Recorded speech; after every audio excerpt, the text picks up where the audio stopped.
Hello friends, welcome to Defence Matrix. जैसे कि हम जानते हैं, टर्की द्वारा 5th जनरेशन फाइटर प्लेटफॉर्म बनाया जा रहा है जिसे TFX कान कहा जाता है।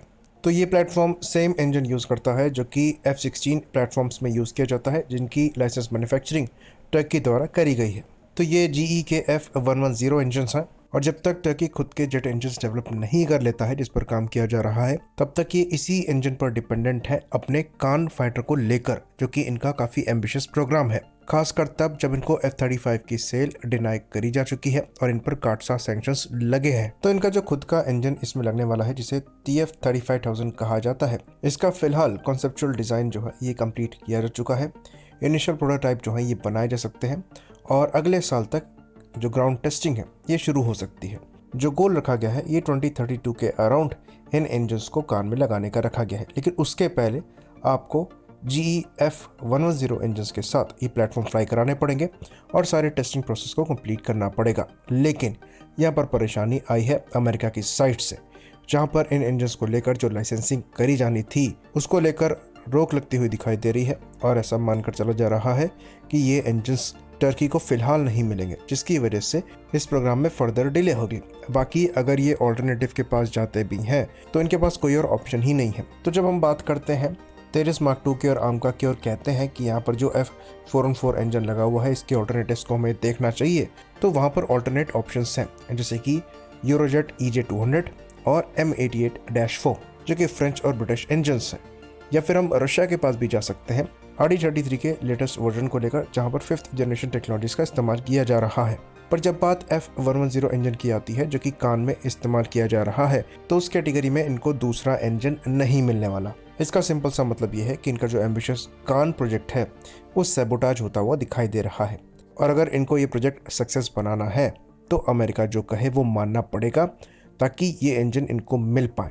तो क्योंकि ये अमेरिकन लाइन से अलग चले गए और इन्होंने नेटो का पार्ट होते हुए भी S-400 को रशिया से प्रोक्योर कर लिया, इसलिए इन पर अमेरिका ने काटसा सैंक्शंस लगा दिए, और जो 5th जनरेशन फाइटर प्रोग्राम था F-35 उससे भी इनको बाहर कर दिया। जबकि इनके एयरक्राफ्ट तैयार होकर खड़े थे, इन्होंने प्रोजेक्ट में पे भी किया था और मैन्युफैक्चरिंग में भी इनका इन्वॉल्वमेंट था, इनको बने हुए एयरक्राफ्ट नहीं दिए गए। तो इन सैंक्शंस को लगे करीबन 5 साल का समय जा चुका है और इशू रिजॉल्व होने के बजाय बढ़ता चला जा रहा है।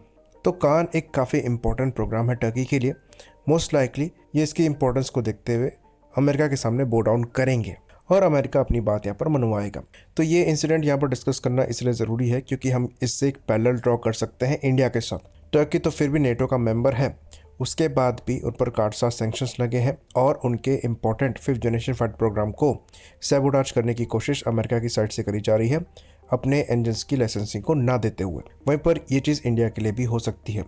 अभी जिस तरीके से अमेरिका इंडिया को लेकर नेगेटिव रिएक्ट कर रहा है और जिस तरीके के स्टेटमेंट्स अमेरिका से निकलकर सामने आ रहे हैं, उनको देखकर ऐसा लगता है कि अमेरिका इंडिया को कंट्रोल करना चाहता है और कंट्रोल कर नहीं पा रहा है। तो इस कंट्रोल को अचीव करने के लिए वो यहाँ पर अलग अलग चीज़ों को ट्राई करके देख रहे हैं, और इसकी पॉसिबिलिटी को नकारा नहीं जा सकता कि वो हमें जो जेट इंजन देने वाले हैं हमारे प्रेजेंट और फ्यूचर फाइटर प्लेटफॉर्म्स के लिए, उसका इस्तेमाल इस पर्पस के लिए कर सकते हैं। और अगर वो कोशिश करते हैं हमारे प्रोग्राम्स को सैबोटाज करने के लिए, तो हम भी एक ऐसी पोजीशन में होंगे जहां पर हमारे पास ज़्यादा ऑप्शंस नहीं होंगे। और अभी हमने 97 एडिशनल तेरिस मार्क 1 के ऑर्डर्स दिए हैं, तो 113 एडिशनल GE F404 इंजन की रिक्वायरमेंट यहाँ पर एग्जिस्ट करती है, जब प्रेजेंट आपकी जो प्रोडक्शन लाइन है या फिर सप्लाई है वो डिसरप्टेड है और इनिशियल बैच के तेरिस मार्क 1 की डिलीवरी को भी डिसरप्ट कर रही है। तो इस चीज़ की रियल पॉसिबिलिटी एग्जिस्ट करती है कि अगर हम एडिशनल इंजन्स इनसे लेते हैं तो उसका इस्तेमाल ये हमारे अगेंस्ट में कर सकते हैं। खासकर तेरिस मार्क 2 और AMC जैसे प्रोग्राम है, जिसको लेकर HAL द्वारा कहा जा रहा है कि फिलहाल कोई और इंजन ऑप्शंस नहीं देखे जा रहे हैं GE के इंजन्स के अलावा। वहीं पर DRDO द्वारा स्टेकमा के ऑफर को इवेल्युएट किया जा रहा है। तो बहुत ज़रूरी हो जाता है कि इंडिया काम करना स्टार्ट कर दे अमेरिकन इंजन्स के ऑल्टरनेटिव की तरफ, क्योंकि काटसा सैंक्शंस की जो तलवार है ये इंडिया के अगेंस्ट भी लटक रही है।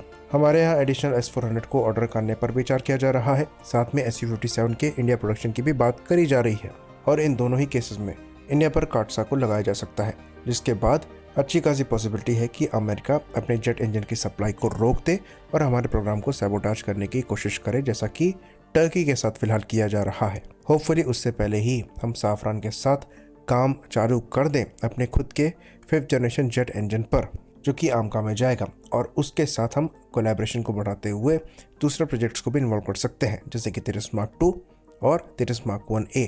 बाकी मार्क 1A से कावेरी को जल्द ही टेस्ट करके देखा जाएगा, इसके भी इंडिकेशन मिल रहे हैं, जो कि ये काफ़ी अच्छी न्यूज़ है। तो बहुत ज़रूरी है कि हम ऐसे इंसिडेंट्स से सीख लें ताकि हम वो परेशानियां ना फेस करें जो कि दूसरे फेस कर रहे हैं। आई होप इन्फॉर्मेशन यहाँ पर क्लियर रही हो।